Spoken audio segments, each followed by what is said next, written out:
Hey, soldiers, Bill Gates is backing what I believe to be a disgusting idea. And that idea is lab grown meat. Now, lab grown meat does have a place, all right? Uh, and we'll go over what that place is. However, regardless of what I think, I believe that this trend toward lab grown meat, especially when you look at the way they're marketing it, okay, is going to have legs in terms of investment. Now, Bill Gates is backing both of the companies that just got FDA approval, or I'm sorry, USDA approval for this lab grown chicken. Now, Bill Gates is an interesting character, and he's in the news for another reason that we will cover. The guy is being alleged to have done some disgusting things, all right? And we're going to cover that because it kind of exposes a big time hypocrisy within this guy and lets you know that he's in this for one reason and one reason only: control. Now, sure, money is going to be an ancillary benefit, but Bill Gates likes to run around the world and do things to control people. You see, he's made a lot of money off of software, okay? And so therefore, he has transcended the level of humanity that we reside at. And he is one of our betters, right? He's a member of the elite, and he sure acts like it. So he wants you to eat lab-grown chicken. Now, the other reason why we're covering this, because it does have investment potential, but if you put that stuff in your mouth, chew it, swallow it, and consume it, what is it going to do to this asset, your human body, which is your most precious asset? All right? We don't know. All right? The USDA, yeah, sure, they approved it. The FDA approved the medication a little while back, and we've got hundreds of people that are petitioning the U.S. government right now, some of whom have gotten cash settlements because they are saying that that medicine that you really forced me to take or lose my job in a lot of situations, or that medicine you swore was going to save every human on the earth, well, it injured me, even though you did approve it. So don't trust the government. That is a theme of this channel. So yeah, that's what you got going on out here. And the reasons, again, why Bill Gates, this disgusting, dirty old man, and we'll see why in a second, is backing both of the companies that are going to be marketing this zombie chicken. And I'm going to tell you a couple of things you're going to have to watch out for once this thing becomes really ubiquitous. It's been approved. It's going to be offered in a couple of restaurants for starters, and then it's going to accelerate from there. And at some point, you may not know where the hell this chicken is, okay? Stop by Popeyes for a chicken sandwich. Remember, people were killing each other for those just a few years back? Well, you know, they may be resorting to fisticuffs for lab-grown chicken sandwiches here soon. The future of food is fast approaching, and it does not involve a farm. The U.S. Department of Agriculture has recently approved the production and sale of lab-grown chicken products by companies Upside Foods, upside your head with a zombie chicken, and Good Meat. Interesting that Bill Gates is financially backing a company called Good Meat. We'll get to that in a second. This is being reported as a significant step towards a novel solution to meet the growing demand for meat while reducing the associated environmental impact and ethical concerns surrounding animal slaughter. Now, okay, so we're getting into how they're going to market this. Two ways. These companies have found out that merely coming at you and saying, well, this is going to be good for the environment, people have wised up. Good for the environment means a car that I can't drive as far as I can with my internal combustion engine car. Good for the environment means a toilet that you have to flush 3 or 4 times. Good for the environment means sweating in the summer and freezing in the winter. So you got to do better than, oh, it's going to save the planet. All right. So they're prepared to do that. The other aspect that they approach, the other vector that they're approaching this from is animal welfare. Okay, and they're going to, trust me, there are a lot of people out there that are going to be made via marketing, made to be disturbed about the way food is prepared in this country. A lot of people in America don't make the connection from the steak in the meat section of the supermarket back down the line to the process that put that steak there. Trust me, these marketers are going to start to get that message out there. Look out for some documentaries that go into the food production methodology of a society. All right. Now, whether you're producing food for a society or you just are, a mountain man out there on your own, either way, food production can be a disquieting affair for many. Now, as a Christian, I believe in the Bible that says that God placed the animals here for us to have dominion over them, to, help our lives as humans perpetuate. I am a firm and strong believer in animal welfare, not abusing animals, things of that nature. We buy our meat from small farms that produce the meat. But let me not go too far down that road, because I'm not apologizing for being a carnivore. I'm not about to do that, and I'm not about to apologize for the fact that on this planet, at this particular point in time, the Homo sapiens sapien is at the top of the food chain. I am not apologizing for that. I'm sure you can get a leftist to do just that, but ain't happening on the Soldiers of Finance channel. Lab-grown meat, also known as cell-based or cultivated meat, is produced directly from animal cells, cultivated in bioreactors with the help of nutrients like amino acids. Picture massive brewery-like vats. Once ready, the meat is collected from the bioreactors and processed. Sounds appetizing, doesn't it? According to Andrew Noyes, head of global communications at Good Meat's parent company, Eat Just, the names they're coming up with, flip it. Just eat. Just eat whatever the hell we tell you to. The extracted protein closely resembles minced chicken. Okay, so imagine going into a restaurant and they say, hey, do you want the closely resembled minced chicken? Or would you like the traditional natural food minced chicken? I'll go for the natural food minced chicken. Thank you. Several factors make this scientific innovation notable. And look, don't get me wrong, this is a hell of a scientific breakthrough. And it does have a place. Where is that place? It's not on this planet. As we reach out and try to do things like Elon Musk is talking a lot about settling humans on Mars. I like that idea, okay? I think that humanity needs to mature a little more before we take our BS out to another world. But I do like the idea of a spare planet. Now, how are you going to feed astronauts, okay? People who land on that planet. Well, you definitely are not going to have cows grazing and chickens, walking around the yard. You're not going to have that.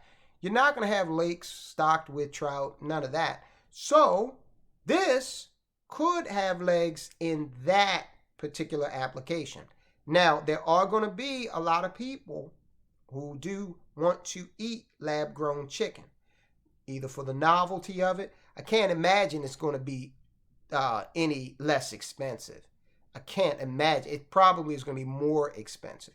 But trust me, the marketing machine of America will make this stuff trendy, and it's going to fly off the shelves. Even if it tastes like crap. There's a lot of stuff out there that tastes like absolute crap. Veggie burgers, okay?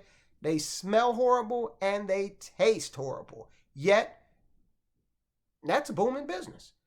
So, it is what it is, right? But there is a market for it. How big that market is, we're about to find out. The process eliminates the need for animal slaughter, paving the way for meat production that doesn't require any animals.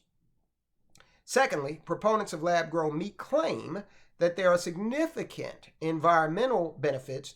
Traditional animal agriculture contributes significantly to greenhouse gas emissions and deforestation.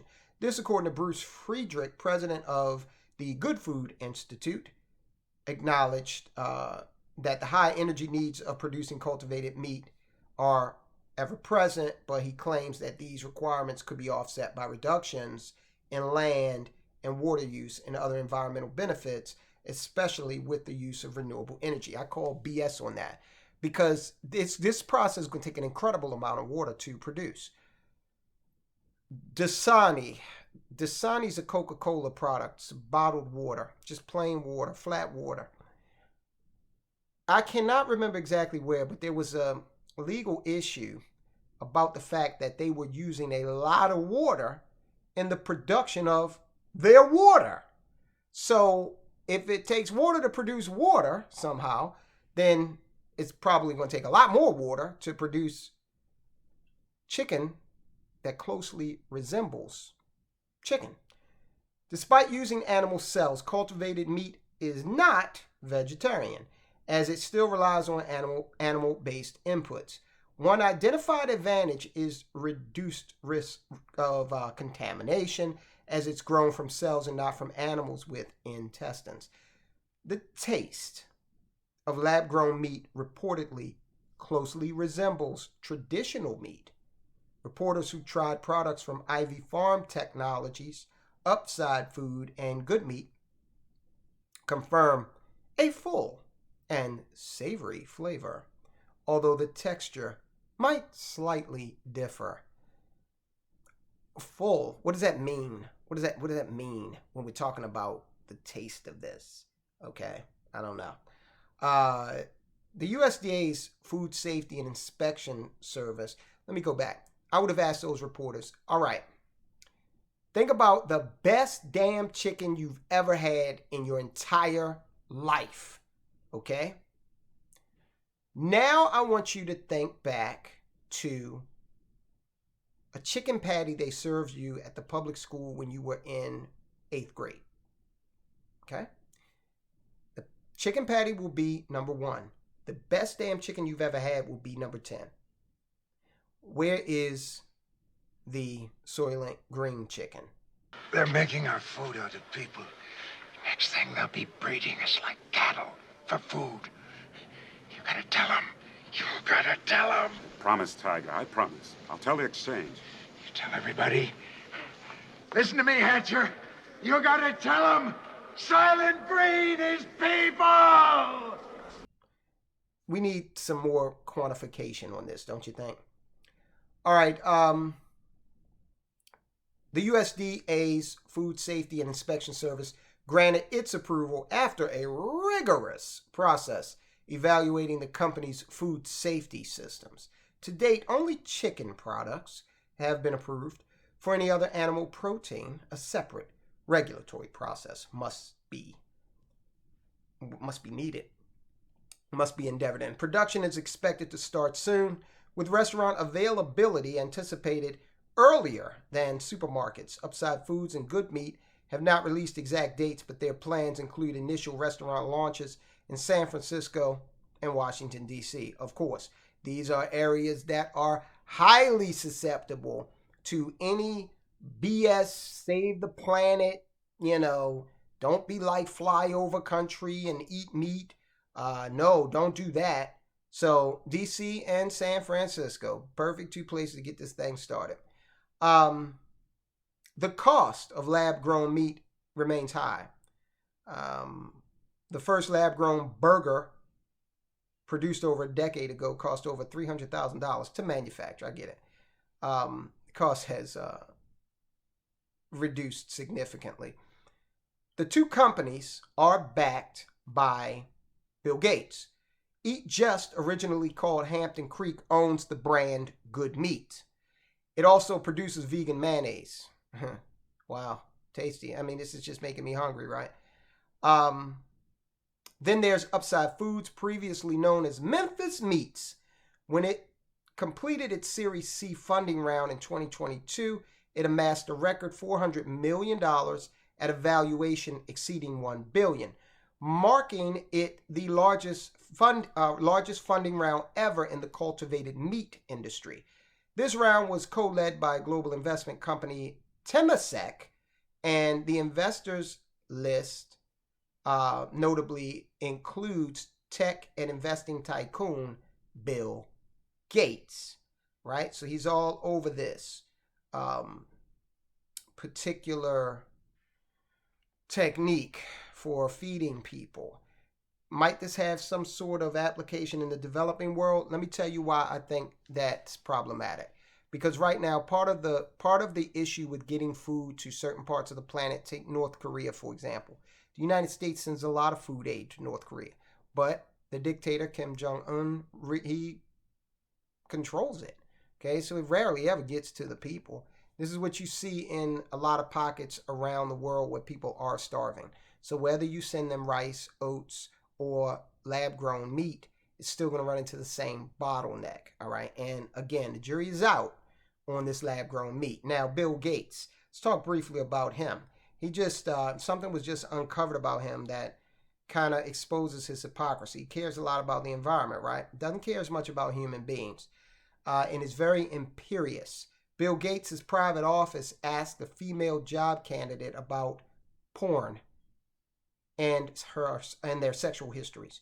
Bill Gates' private office reportedly asked some female job candidates about their sexual histories, including what kind of pornography they liked, whether they ever had extramarital affairs, and even if they had nude pictures of themselves on their phones.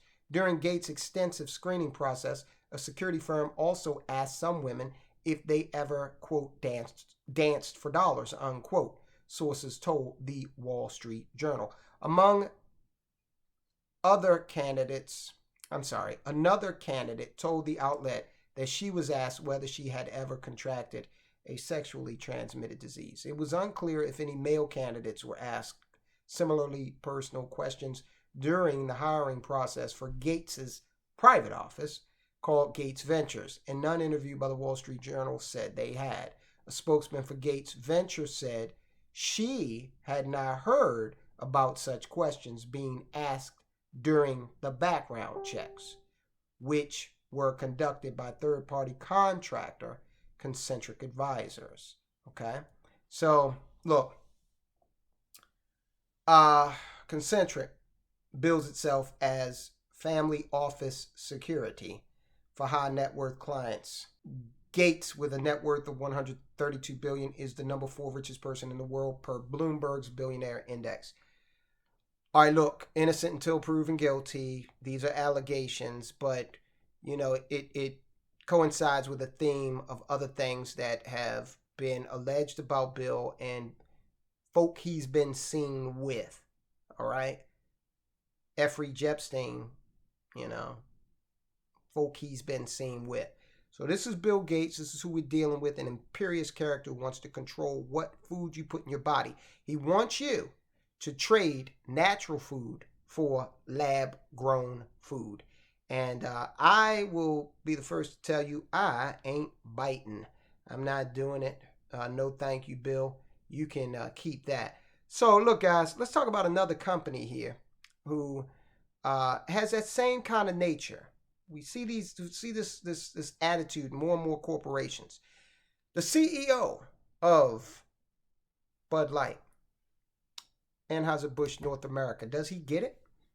Does he understand why people are upset and not drinking his beer? Does he truly understand why his company lost $27 billion? Well, find out. Check out that video. Guys, I'll talk to you soon.